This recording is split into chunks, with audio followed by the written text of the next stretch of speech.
Okay, hello everyone, welcome back and welcome to the March Weekly Astro Update. Today we're going to be looking at the 19th to the 26th of March, and I'm here with my good friend Christa from Practical Astros. I'm Sonia from Celestia Astrology, and we're both founder members of Asterosphere Kairos. So thank you for joining us. If you enjoy this, please do remember to like and subscribe. We really do appreciate it. So I've got the list of the month. So we're looking from the 19th. We talked a lot about the 19th from last week, so maybe we won't talk about the sun meeting Neptune.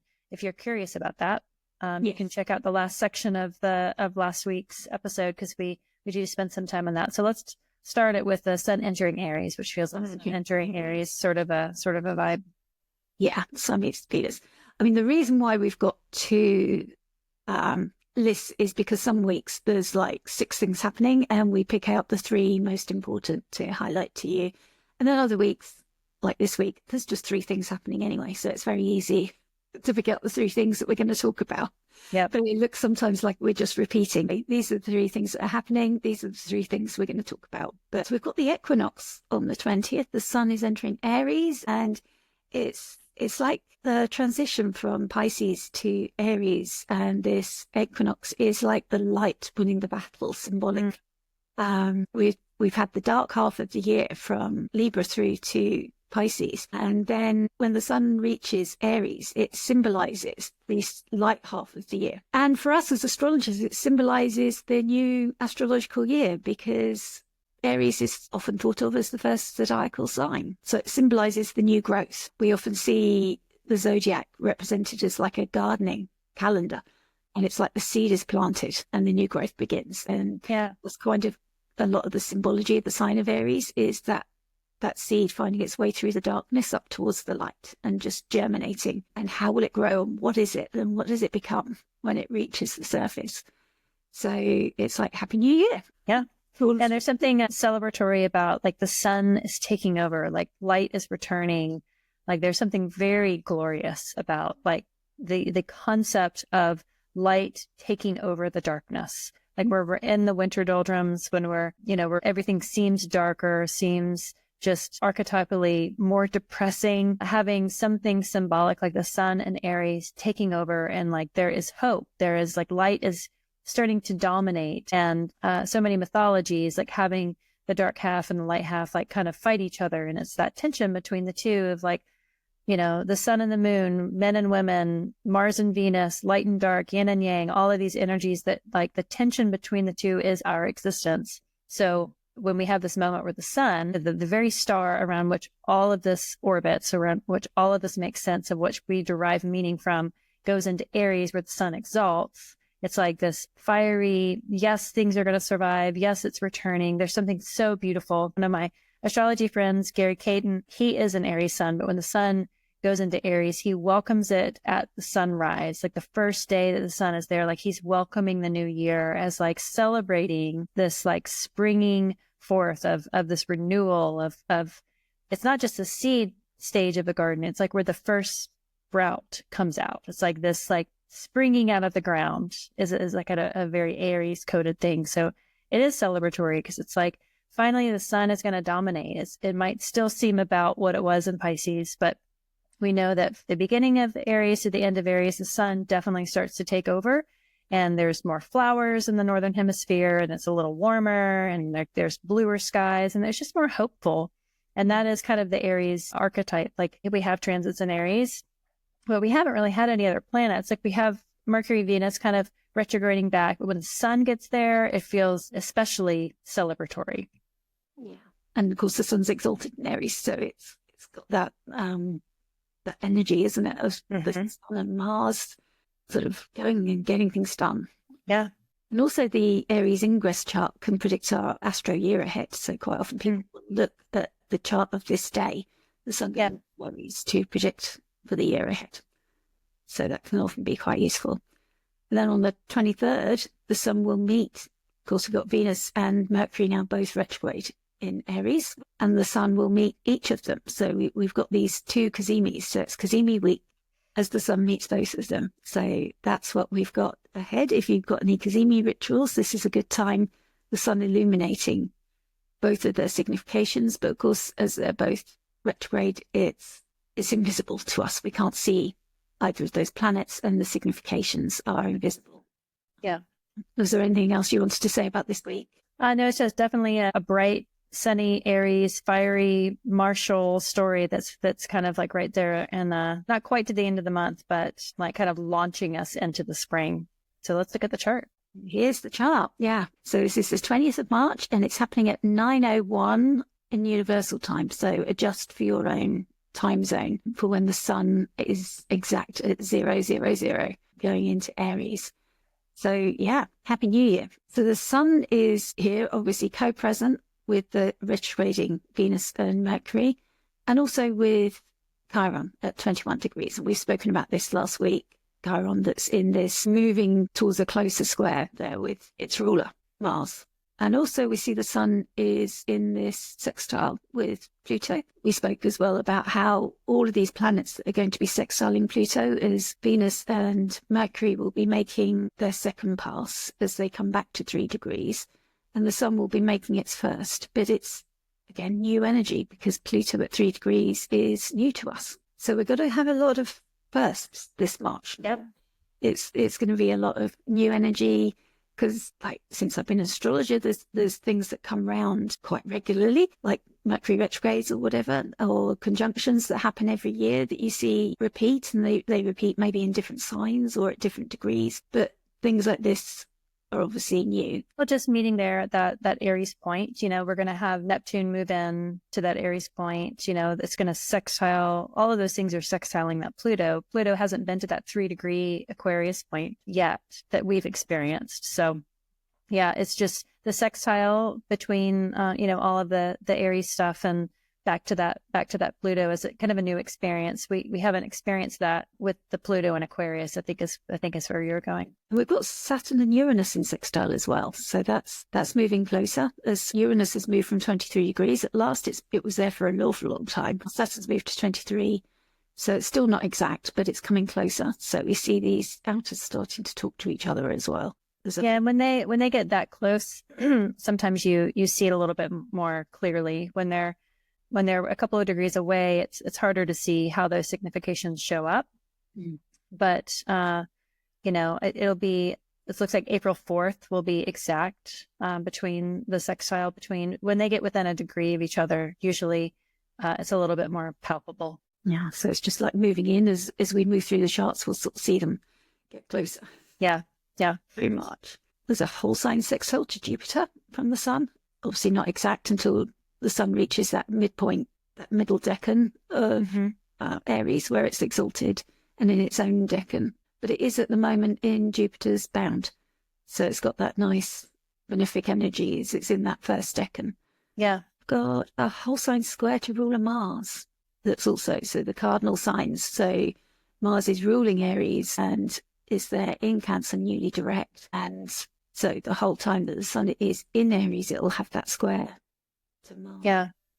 And Mars is retracing its steps still. It will be until it gets to 6 degrees of Leo. And even then it will be like moving until it reaches Virgo. It won't be fully out of the retrograde story, but it's in shadow until it gets to that 6 degrees of Leo. When we say newly direct, but at this point it will have been direct for a month, but it has still only moved 3 degrees. So it feels slow. I think just being direct will be a different vibe than when it was retrograde. But yeah, it's like it is in this for such a long time. Yeah, it feels newly direct, doesn't it? And I still feel like Jupiter is newly direct, I suppose, because it was so long. Yeah. Well, and still you see it like move forward significantly, maybe out of the decan that it's stationed in. It's new. Yeah, it's all relative to what the experience leading up to it has been. Yeah, and it's nice that there's that trine to the moon. I always like it when the luminaries are talking to each other, that they've got a line of sight. And the moon's in a fire sign as well. So sun in a fire sign, the moon in a fire sign. It's in Sagittarius there. So it just seems nice. I'm always looking for what's nice and positive. That we like to see that trine there. What are you seeing here? Well, I just like looking at the Aries Ingress chart for your location. So this is London. This is kind of like, kind of maybe a timestamp for that area of England. But, you can look at where it is during, when the sun moves in at your location, just kind of see, how the houses display and, just get kind of like, it's the solar return of the sun. And so it's like, this is where, for your location, wherever you're at, like this is kind of what the scene is for the year. Having that retrograde story baked into the Aries ingress chart is pretty cool for me. It's like, okay, well, Aries likes to go forward. It's Mars ruled, but it's like there is an inability to completely go forward. There is a reflection point. There is that Mercury, Venus retrograde influencing, moving back to the sun, maybe saying, hold on, hold your horses, hold your martial rein a little bit. Let's return back to the power of maybe slowing down a little bit is baked into this chart. But yeah, I think you touched on all the big pieces. Yeah, we've got Contra-Antiscias going on as well. We've got Sun is moving into one when it reaches 1 degree. That'll be exact with Neptune. Saturn Mercury one is exact at this Ingress chart. So it's carrying that for the whole year. Yep. That shadow of what is that about? Of course, it's secretive, so we don't exactly know, but there's some communication there between the outermost planet and the planet of communication and messages, the psychopomp planet that travels. So there's something there with the newness and the forwardness and the Piscean mysticalness that may be revealed through Cazimi's, or may be revealed when Mercury goes direct, or when Saturn comes into Aries. I don't know. How do you feel about when Contra-Antiscias? Do you feel that they get revealed at some point? Yeah, I mean, it's like maybe because a Contra-Antiscia can feel like a opposition, like something is in tension. And so I feel like when maybe that tension comes to the surface when there's some forward momentum. So I would say when there's direct motion, when there's a sign change. I would also even look at when Jupiter moves into Cancer, it's sign of exaltation. It's then in a trine to that Pisces house. And so maybe when there's some sort of supportive marching orders, some sort of like, okay, well, this was bothering me and I didn't really know how to vocalize it, but it was like underwriting some discord. And now that I have identified it and can go forward, now I'm able to kind of bring that forward. They're hard. They're hard to spot. Like by nature, they're an undercurrent. They're a secret. They're in the shadows. They're maybe not as clear or maybe not as friendly to look at, but it's like so if I look at a chart and I spot Contra-Antiscia, especially if there's something that's like, if the client has a hard time identifying, like there's something going on and I don't quite know what it is. I look at if there's Contra-Antiscia, what are those planets? What are the rulers? How are they interplaying between the houses to kind of glean out maybe some things, but it's still hard to see in that moment. It's like you have to see when there's some sort of visibility, whether that's, again, the sign change or if a retrograde planet goes direct. But I would look at it honestly, I would wait for Jupiter going into Cancer to kind of show some support because the trine is nature's Jupiter. It's supportive. The water houses trine each other.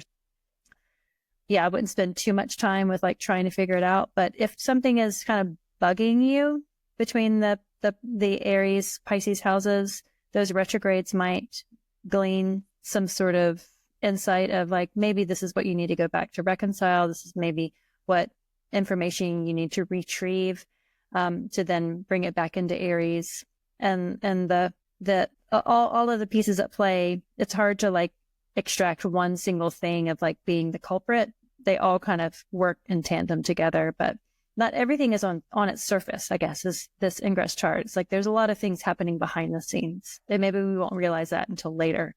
But if you have kind of the princess and the pea, something is kind of bothering you, you can't really decipher what it is. It might just be that. But to me, it seems like maybe necessary, maybe that catalyst to then go back and try to fix something because something's bothering you. It's like the burnt toast theory of like, I think I left something on in my kitchen. I'm going to return home to make sure I didn't leave my oven on. You didn't leave your oven on. Okay, we'll get back in the car and go. Maybe that delay saved you from getting into a car accident. You didn't know that, but maybe it's like these secret things that kind of make you pause, make you return, make you cause delay, but in the long run, they actually saved you a little bit. That makes sense. Does it? I hope it does. Yeah, it's going to be something to like watch out for. Again, it's just that heads up, isn't it, that astrology gives you of things to watch out for. Yeah. That your awareness is expanded because of you've heard it here or you've heard it somewhere else, and you kind of know what to look out for when it happens. But when you're talking in advance, it's kind of theoretical and symbolic. And it can mean so many things, like there's 12 signs and they speak multitudes. They speak to all of life. So, and then you have all of these planets and you have all these points like the nodes and, the lot of fortune that's displayed here over here in Aquarius. It's like there's so many facets to the jewel that is astrology that we just keep turning it to just reflect same light, but in so many different ways. And hopefully that it's useful and practical and acts as a guide. Yeah, it's interesting that Venus is so much closer to Pluto as well there at the same time. Mm-hmm. Like all those things that are happening in just one chart. Yeah. It's the whole of the astrology. It's not just the sun in Aries and the eclipses and everything else. And that's what we say about eclipses as well, isn't it? That you have to look at the whole of the astrology that's going on around any one eclipse. Mm-hmm. Just the eclipses in Pisces and Virgo. You've got to look at all the other astrology that's happening around that particular eclipse. Yeah.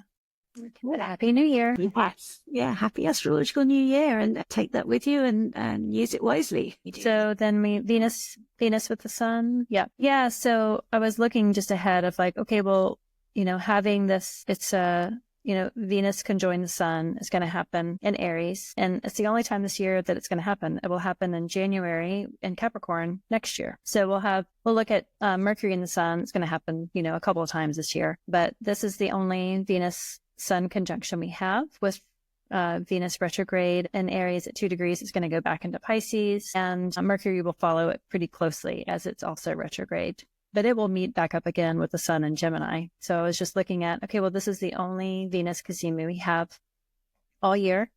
I'm a Cazimi stan. I love a Cazimi. And so I always make space for Cazimi moments because to me, they are very auspicious as to connect to astrology that I use for my personal practice. I really do love, especially a benefic Cazimi. Even if she's retrograde, it's an inferior Cazimi. Even if she's in Mars temple of Aries, even if she's not at home, like I don't care. A Cazimi is a Cazimi is a Cazimi. So mythologically, it's like the sun allows the planet into its own throne room. And if you are in the throne room of the sun, you're going to see things that you don't get to see because the sun is so brilliant and luminous that it's just blinding. It's like being blinded by all the possible light. But if you can get beyond the blindness of all that light and get into like under those beams of the sun and into the heart of the sun, which is what a Cazimi means, it's like then you get to just, even if the sun doesn't tell you its secrets, you get to witness the throne room, and you can derive so much from just being in that heart. And so Venus in Aries, a fiery, empowered, out of place Venus. When you are out of place, when you are exiled, because Venus is at home in the opposing sign of Libra, think of yourself when you travel. If you go to a foreign country, your antennas are way up. You're observant of your own clothes and your own mannerisms and your language, your ability to travel. You're dependent on others. You're dependent on translation apps or a translation book or information that people have given you. You are vulnerable because you're not at home, but you are so observant. You're taking it all in and you're trying to reconcile it with your own experiences. And it's just new and it's brilliant and vibrant. That's how Venus is in Aries. Like she is out of place, but she is observant because she's not at home. And so that combination of being kind of all your antennas tuned in to all the newness around you, of Venus being in exile while she is sitting in the heart of the sun. I mean, think of like if you were traveling to a foreign country and you were invited into the sacred temple of that foreign country, like think of just like how honorable that would be. You would remember that. So that moment, that Sunday of March 23rd, Venus Cazimi with the sun, I just think is so special. And if you can carve out the time, it's happening at 1:00 UT time. So that's going to be the morning in the East Coast. It's going to be very early in the West Coast. It'll be later in the day for Central Europe. So, I mean, find it when it's happening for your location. Just sitting in meditation, even if it's just for 10 minutes, I would suggest longer, because the longer you can sit in that, the more stillness and visual memory, visualization of that meditation might come to you. But like such a chef's kiss moment because of the condition of Venus, I feel like it's going to be just vivid and exploratory and revolutionary, in the sense of just when you're out of your comfort zone, you become that much more, it's like you get your head out of your own cloud of your own obligations. Because when you are traveling, you're not thinking about, oh, I have to go to the pharmacy or the bank, or I have to go do this job or whatever. It's kind of like, I'm just at the whims of my travel plan. And so there's just so much freedom to it. I don't know. It's just, I'm waxing lyrical about this because I am very excited about it. Yeah, no, it's a beautiful time, because I mean, Venus's significations are that grace and harmony and love, like you say, just to bring that into the throne room and have all that energy of the sun shining light on it and raising it up, just bringing it higher, to that higher level, just, and shining those rays out of everything that she signifies is just so lovely. Just happiness and fun and play and sweetness and light, and just everybody dancing around in her garden. It just does feel so nice, doesn't it? And also, it's almost like celebrating the equinox, celebrating the sun's return. It's like the sun is 2 degrees, so it's just moved into its sign of exaltation, and Venus is there to kind of, she's slowed down on that hike to like celebrate the win that the sun is now kind of taking over. It's like the solar sect is now kind of, it's the solar time of year. And yeah, I think it is just a really sweet and spicy Cazimi. Yeah, you spoke about the dates that they'll next meeting in Capricorn in 2026 in January. Yeah. We direct then. So this is an inferior conjunction. So the last Venus Cazimi was in Gemini in June 2024, and that was the superior one as well.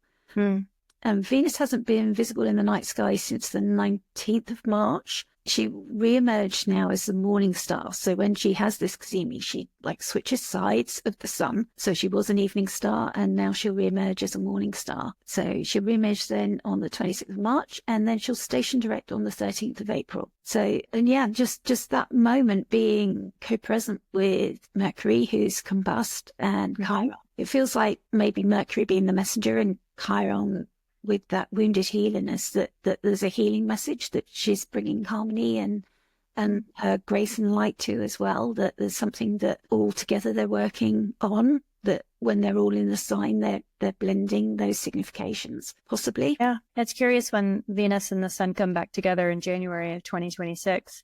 Neptune will also be at 29 degrees Pisces. Like, we are going to have Neptune in Aries this year, but it's going to retrograde back. And I like that Neptune is, within 3-degree orb right now, but it will also be in that same position when it's in Capricorn next year. Which just shows how much of this year is like this bridging year, and like, I've heard it described different ways, but almost like a pilot episode or a teaser of like, this is what you're going to get. And Austin Coppock described it as like this Venn diagram, and this year is like the overlap between the past of everything that happened up to last year and the future of where we're shifting from next year forwards.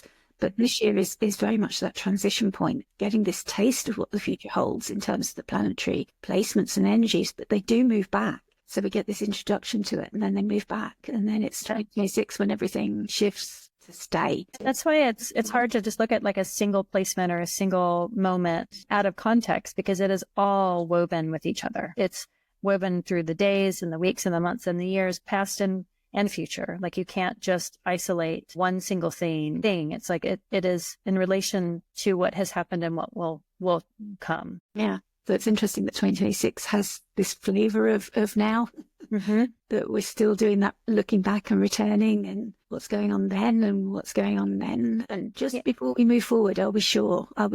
Is that the way forward? Do we want to correct it? Do we want to review and reflect? Yeah, just as a fun exercise, like, I will get these like glimpses of like fashion trends, something, it'll be like a drip in my mind of like, I bet that's going to be popular. Just if it's a pattern or a color or a style, but fashion, like clothes fashion on people. And I wonder if this is a moment for that. Venus being completely associated with fashion. And, there was that Cruella de Vil movie of like this revolutionary fashionista. And it wasn't just fashion, but the clothes and the expression of clothes was so violently beautiful. And it's so just edgy just sounds corny to say, but like, is this a moment that you want to reimagine your own closet, to reimagine the way that you express yourself through art? I mean, Venus is the artist or Venus is an artist. I think there are many other placements for artists, but I just wonder like, okay, well, in this Cazimi moment, if you don't know what to do in a Cazimi moment, even just,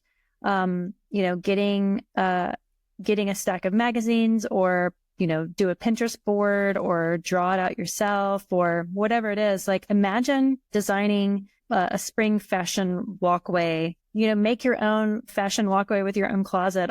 There's some sort of like a just fun expression through clothing that kind of comes with this one. And so maybe just design your own fashion line like during this Cazimi moment, just for fun. Cause you never know, maybe it'll like the winter fashion in January 2026 be like, that is my style. That is my design, whatever it is. I think it's kind of a fun exercise. Regardless of what house Aries is for you, it's still Venus and it's something fun and fresh, which is Aries. And maybe like having that moment of the Cazimi, with the sun, it's just like that fresh inspiration of just like how we choose to express ourselves. Because there's plenty of horrible things happening in the world all the time.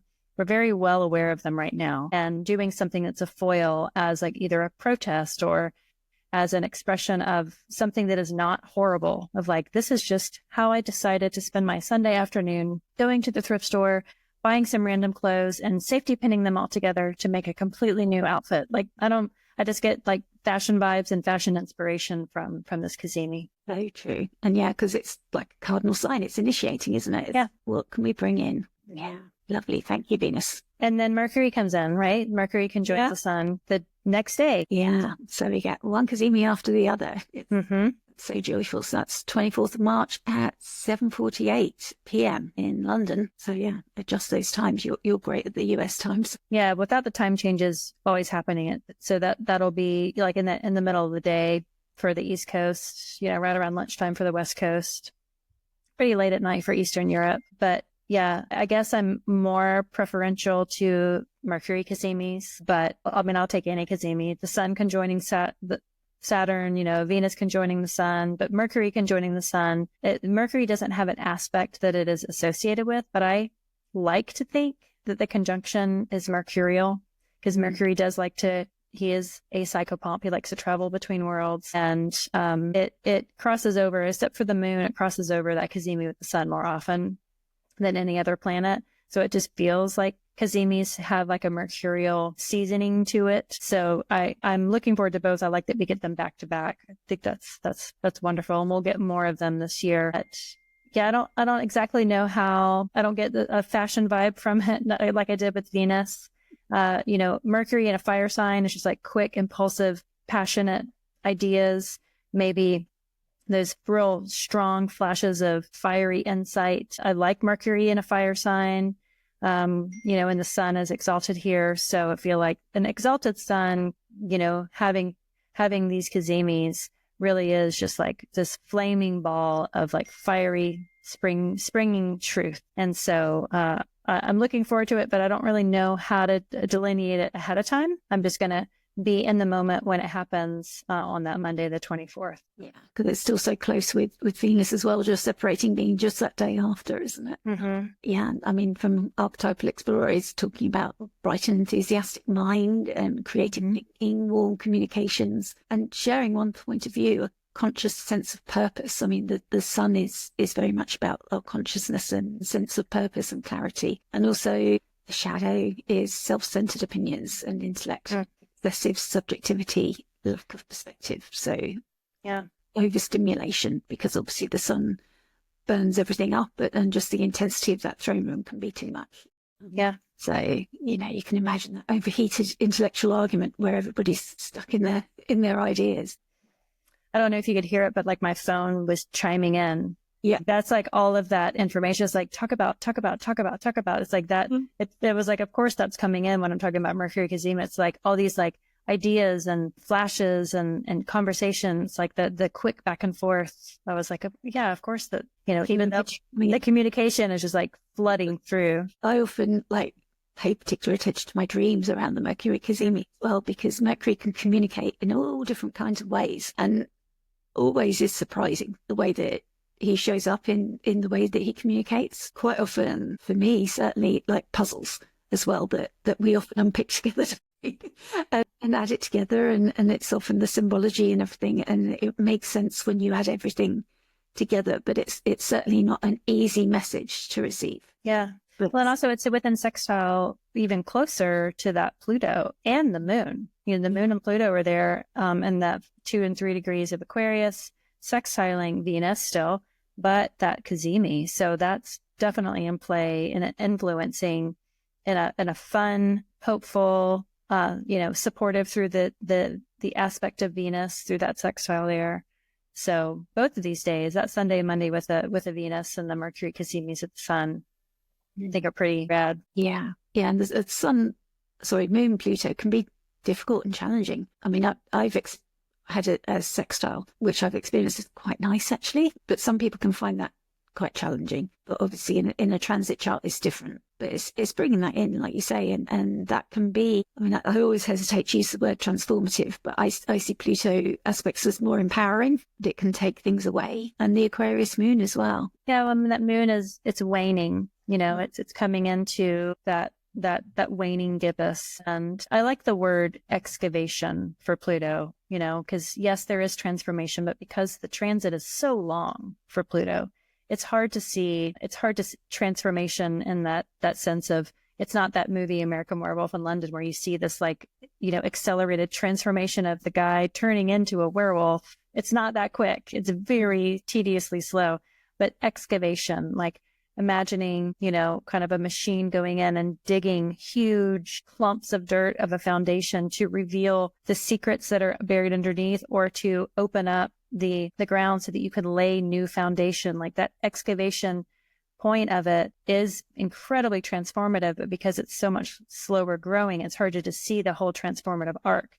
So I like excavation, maybe just for these first, the first decan of Aquarius, these first 10 degrees of Pluto being in Aquarius as the excavation point of Pluto's transit, the moon being there, amplifying. I think the moon really does exaggerate things that it's near. It can kind of just, when it blends with another planet, it can bring those material or matter sources of mundane and earthly experience of our circumstance, money, possessions, our own bodies, that sort of a thing. Excavation of our resources, excavation of our circumstances, excavation of our possessions or our body isn't necessarily always like a great thing. It's kind of like, I'm excavating this underlying health condition that, yes, eventually will help me, but maybe in the moment it just really sucks.